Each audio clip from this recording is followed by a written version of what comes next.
Brandon, that was just so beautiful, and what a beautiful song.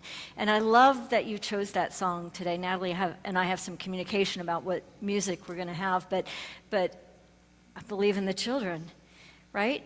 And we're here in the month of love, and what do we do first? But we learn to love ourselves. But even before we learn to love ourselves, I think what we do first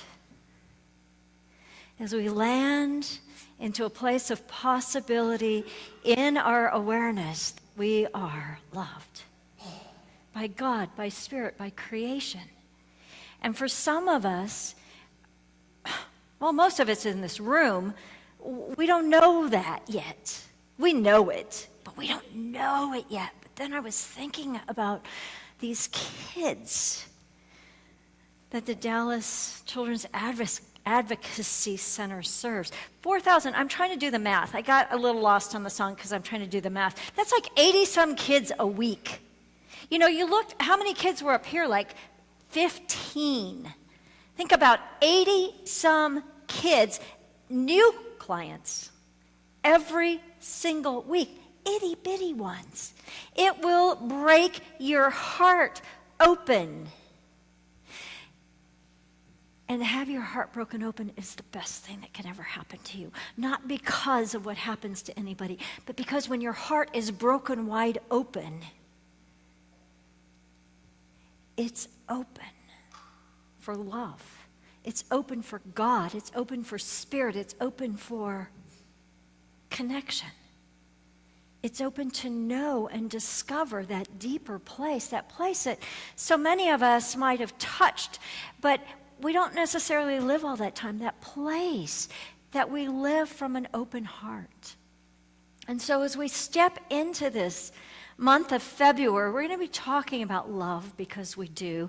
We're not going to be talking too much more about the Advocacy Center, but I'm going to make a request to our prayer chaplain coordinator. Would you write a prayer request for these kids that these people serve every single week for the rest of eternity, so that we can really be consciously connected with them in prayer? And we invite you to take a star off the tree. And there's 3 different stars. One is for a girl, and one is for a boy, and one is for an infant.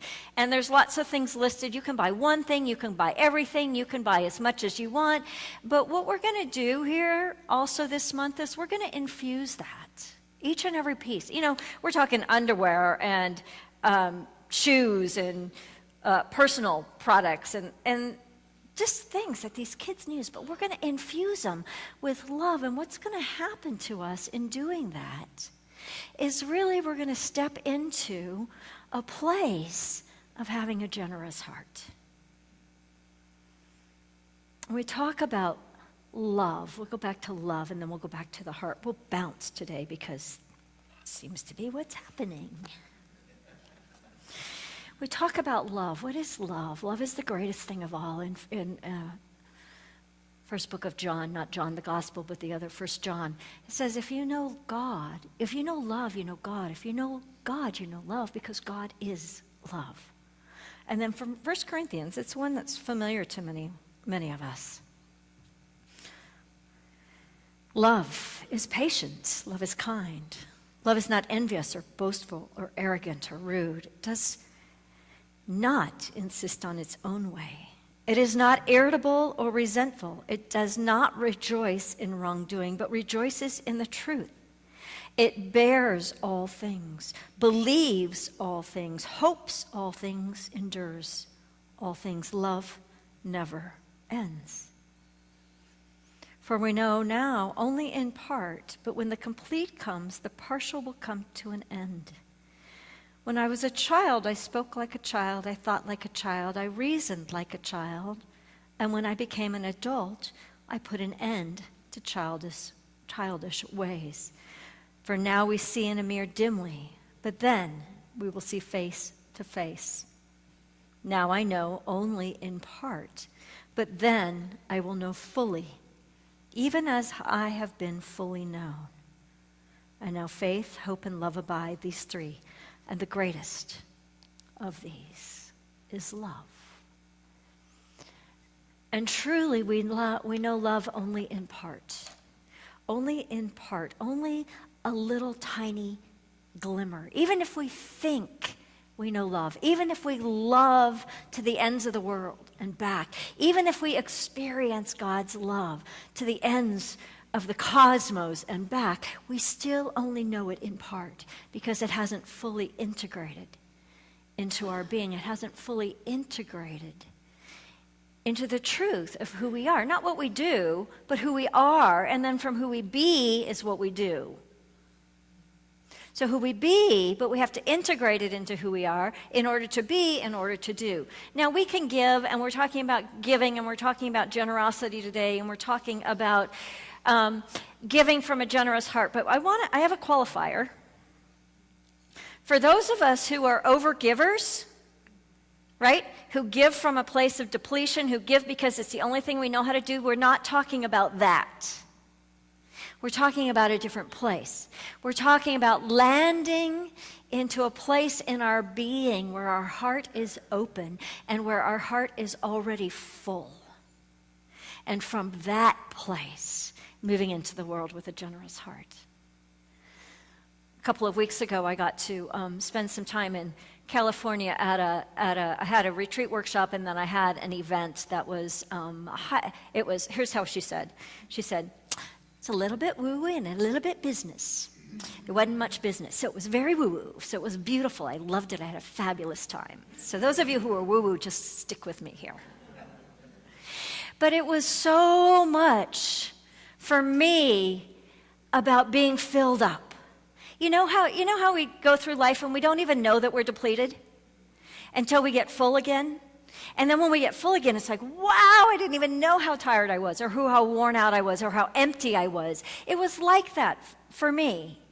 And when I'm full, and when you're full, and when we're full, meaning, quite simply, open to spirit, as opposed to locked down tight where nothing can get in and through, when we're open to spirit, then we can be in alignment with all that is. We can be in alignment with our higher heart. We can be in alignment with our higher purpose. We can be in alignment with all that we call, all that we call God or creation or the universe or whatever you want to call it. We're using love a lot this month. So when we're talking about that generous heart, the first step to that is find a way to get yourself filled up.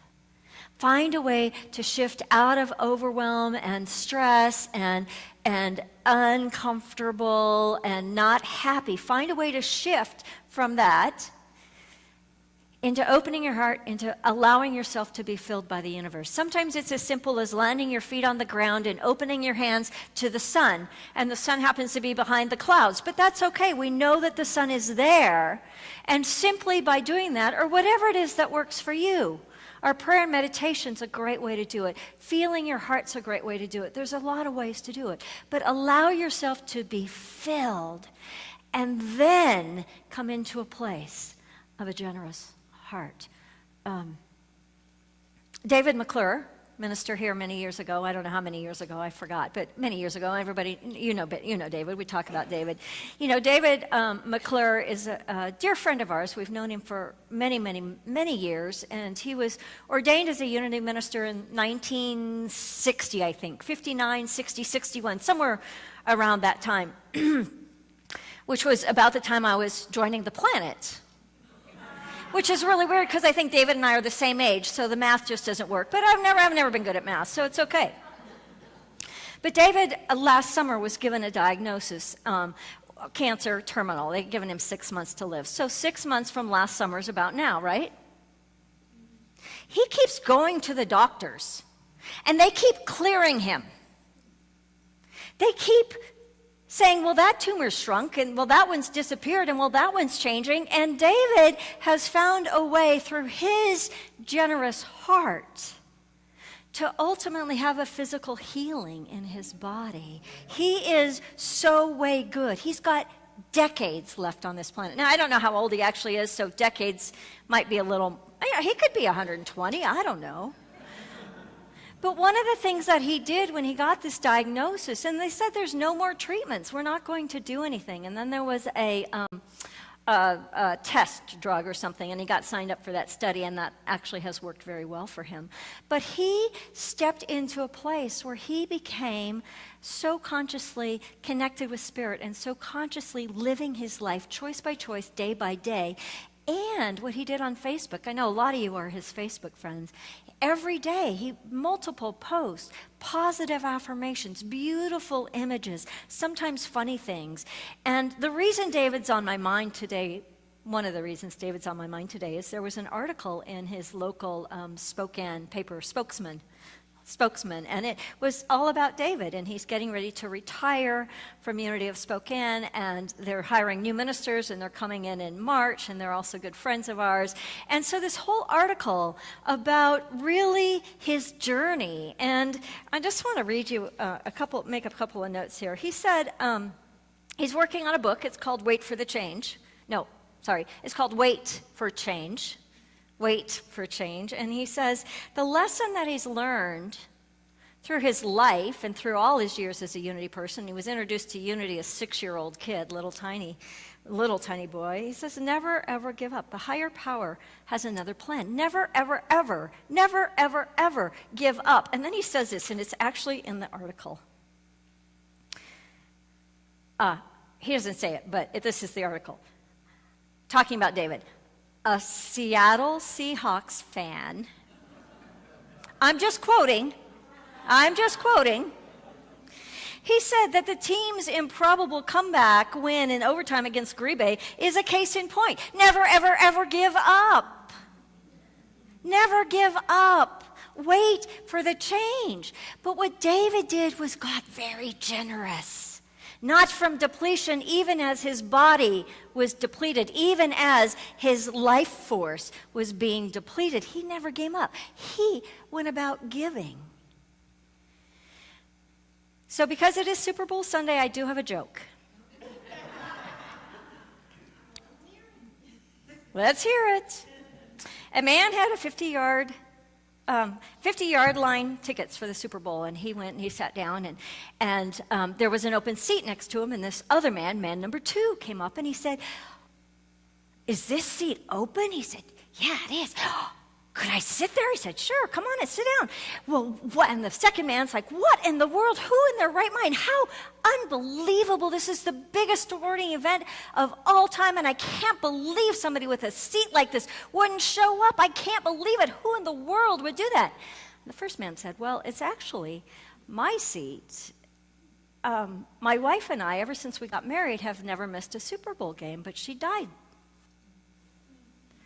And the second man said, "Oh, I'm so sorry for your loss. But seriously, with an open seat, couldn't you find a family member, a friend, even a neighbor to come and enjoy this seat?" He said, "No, they're all at the funeral."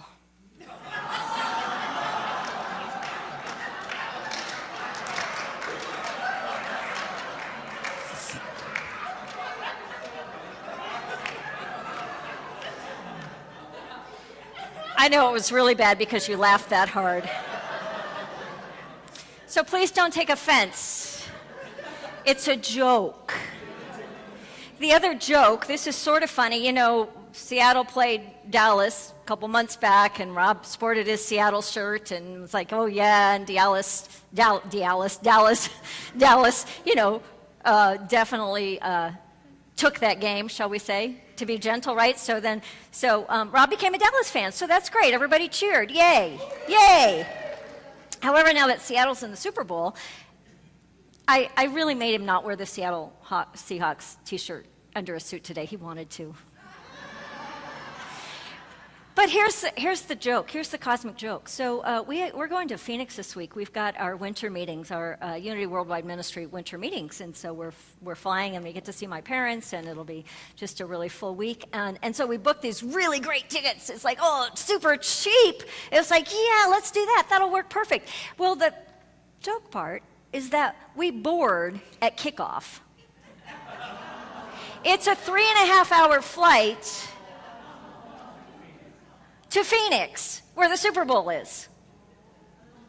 So we figure the game will go long, we'll be able to get off the plane, go catch the end of the game, and then get a ride to where we're going, right? Anyway, what that has to do with the generous heart, I'm not exactly sure, but I'm sure we'll find it. We're taught to be go-getters, not go-givers. There was a young woman named Cammie Walker. She wrote a book called 29 Gifts. 29 Gifts. Check it out on the internet, Amazon. I didn't talk to Jennifer, so I'm sure we don't have it here except by chance. 29 Gifts. Cammie Walker was a young woman. She was 30-ish when she got married, and the day after she got married, and they were like all excited about a great life and full of travel and kids and success and all kinds of really wonderful things. And the day after she got married, she went in, or the week or whatever. Anyway, she went into the doctor and was diagnosed with MS. Her MS went progressively very, very quickly, progressed very, very quickly. And she was in a place a couple of years later where she couldn't walk, hardly at all.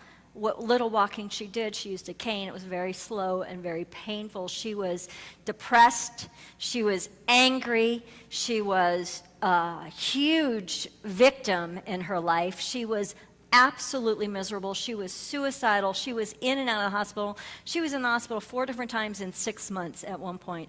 And it was in this time that she just did not want to go on. And so she called a friend of hers, a spiritual advisor, a woman out of Africa named Mabali or something like that, Mabali. And Mabali said, "Oh, Cammie, I have a prescription for you. I have a spiritual prescription for you." Now, she'd worked with this woman before, so she knew that often the prescriptions were a little out there, a little bit woo-woo, a little bit out there. But this is what Mabali said to Cammie. She said, "You are so focused on your misery that you are creating more misery. You have got to get your attention off of your dis-ease, in every sense of the word, and back on life and back on living. You have got to get your attention off yourself and onto somebody else. Here's your prescription. I want you to give 29 gifts in 29 days. Now, Cammie's response was, "You've got to be kidding me. No. I will not do that. I got nothing to give. I got nothing to give." So she coached her. And she sat with it. Cammie sat with it. And it took her a while. It took her a couple of weeks maybe even. And then she thought, you know what? I got nothing to lose. And so one day a friend came over to her house. She was at her house right then. And she was crying. And she offered her a Kleenex. But when she offered her the Kleenex, she said, "Oh, I'm going to offer this Kleenex as a gift." And she started her 29 days, 29 gifts in 29 days. Now, what she said about that is often it was a Kleenex, or maybe it was a smile, or maybe it was a cheerful, or maybe it was a phone call, or maybe it was a little note that she put in the mail. But something small, didn't cost her anything financially, didn't really cost her anything emotionally or spiritually. But she made that commitment. In that gift of the Kleenex, she made a commitment. She goes, "I'm going to try it. 29 days. I can do 29 days. Why? I don't know why it's not 30, but 29 days.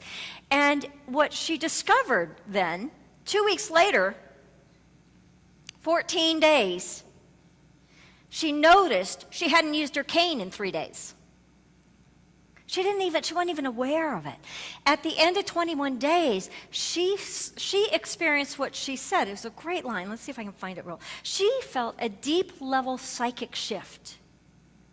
Her consciousness changed.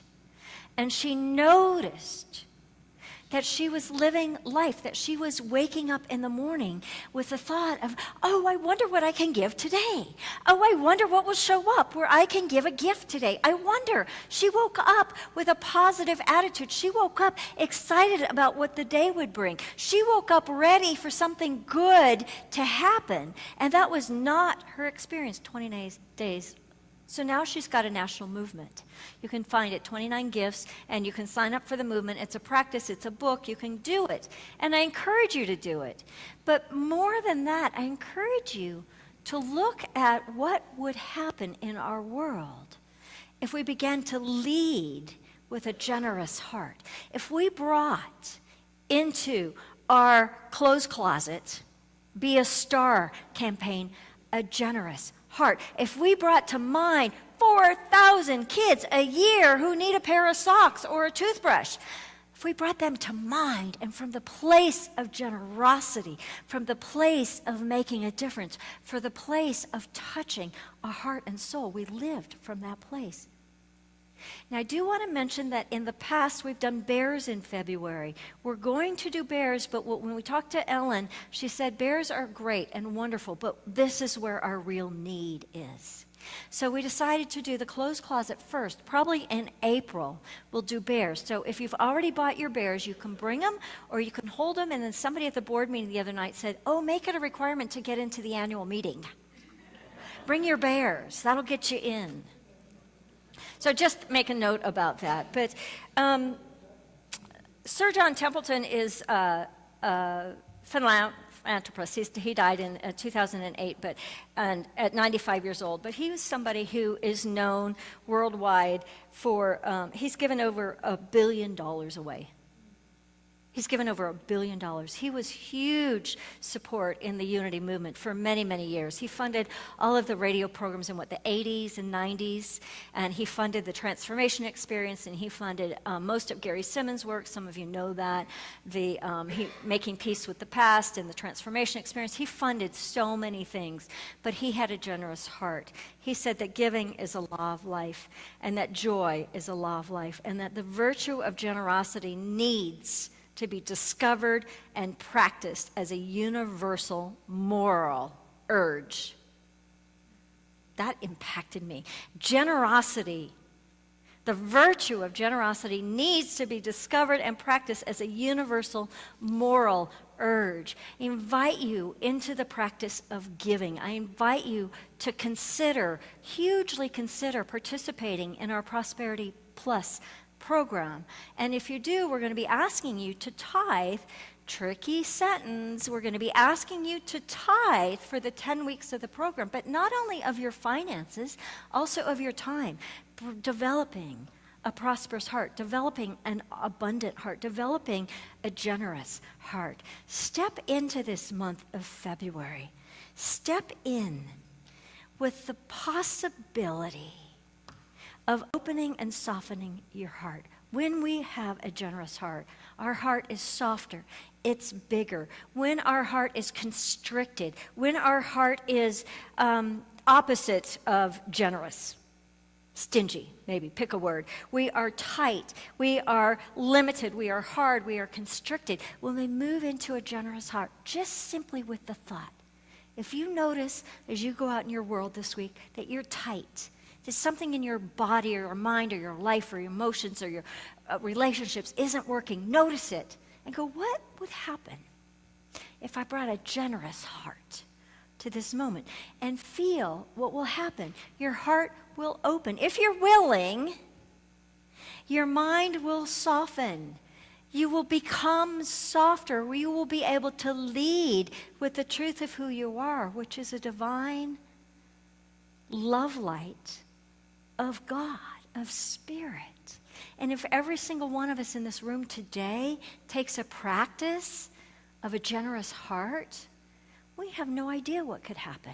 We have no idea the miracles and the blessings that would happen. And so I challenge you, 3 things, 3 challenges this week. Sign up for Prosperity Plus, pick up a star off the trees in the foyer, and lead with an open, soft, generous, God-filled, Spirit-filled heart of love light. I challenge you. I ask you to do it for yourself, to do it for your community, and to do it for the world. God bless you. Amen.